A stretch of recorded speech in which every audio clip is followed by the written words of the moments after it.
We can now go live to Herzliya in Israel to speak to Middle East correspondent and author Jotam Confino. Jotam, a pleasure to have you on the show.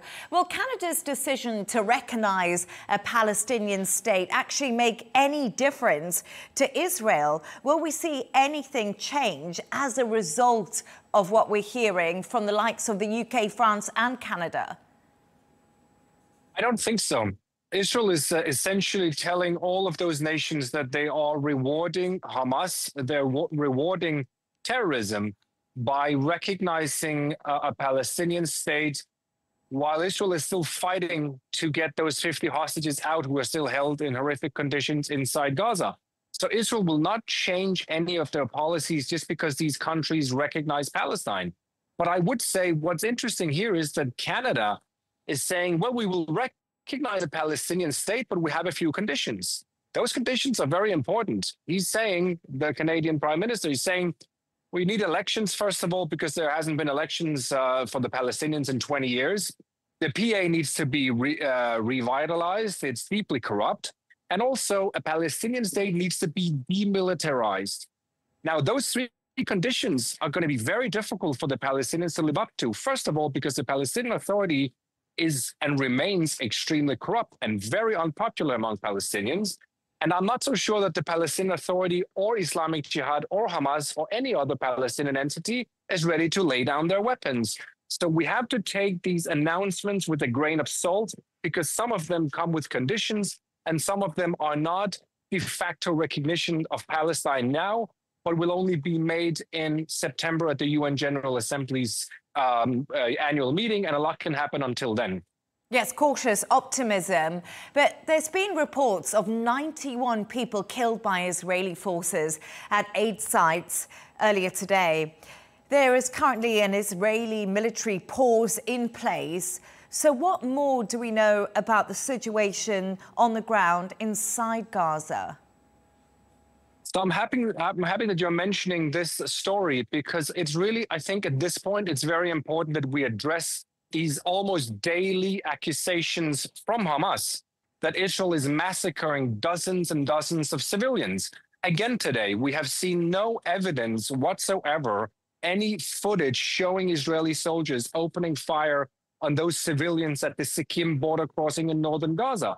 All we have is a statement from Hamas, and we have the director of the Al-Shifa hospital vouching for Hamas, saying that over 50 people were brought to his hospital and they were killed at this border crossing. Now, the director of the Al-Shifa hospital is not only an unreliable eyewitness account because he was at the Al-Shifa hospital, which is kilometers away from where this massacre allegedly happened, but he's also a person who is openly praising Hamas on his social media.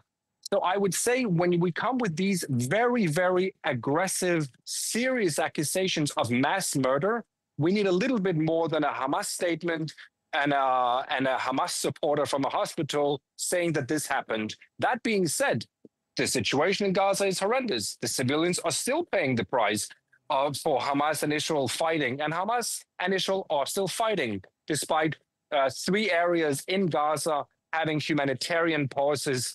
But the rest of Gaza is still a battlefield, and Israel is still going after Hamas relentlessly.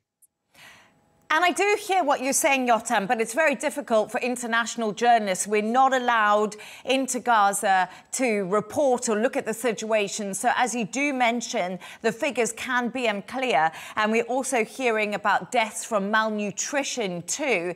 But the aid situation is also desperate in the country. And that's something Israel is also not really getting a hold of that many people are seeing. Absolutely. Look, Israel has made a tremendous mistake from day one by blocking international journalists from entering Gaza. It's a horrendous decision. It's appalling. All of us would like to go into Gaza to see with our own eyes what is happening, instead of having to rely on a terrorist organization which beheaded people and raped people on October the 7th. It is appalling that Israel is not allowing us to go in there. And of course, when it comes to aid, again, we would like to be there to actually see what's happening, because the UN and Israel are still accusing each other of not really making this situation any easier for the civilians. That being said, after this tremendous campaign that was launched last week, first by Hamas, but then by NGOs, accusing Israel of starvation, also showing horrendous images from Gaza. Since then, aid is coming into Gaza in much bigger amounts. Just in the past 48 hours, more than 400 trucks were picked up by the UN at border crossings. Unfortunately, a lot of them are also being looted, as you've shown here on your screen. But in addition to that, you have the American-backed NGO that every single day hands out millions of meals to Palestinians. So even though the situation is extremely dire, there's still starvation in certain areas of Gaza. Aid is being airdropped, as you also show here. It's coming in through border crossings, but it needs, of course, to be sped up, both by Israel and by the NGOs. And Jotam, before I let you go, I just want to have a quick conversation about the US envoy, Steve Witkoff. He's, of course, arrived in Israel today for peace talks. It's his second visit, actually, this year. How much sway does Witkoff actually have with Netanyahu? Is he seen to be an extension of Donald Trump, who many believe holds the ultimate power when it comes to Israel? Absolutely.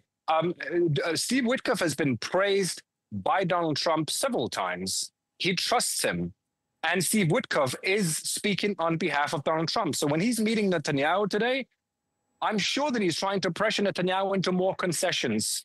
If he has any luck with that, that remains to be seen. But of course, Steve Witkoff is there to try and solve the problem, despite both US and Israel saying that Hamas remains the obstacle to a ceasefire because they refuse to take the offer that's on the table, a 60-day ceasefire.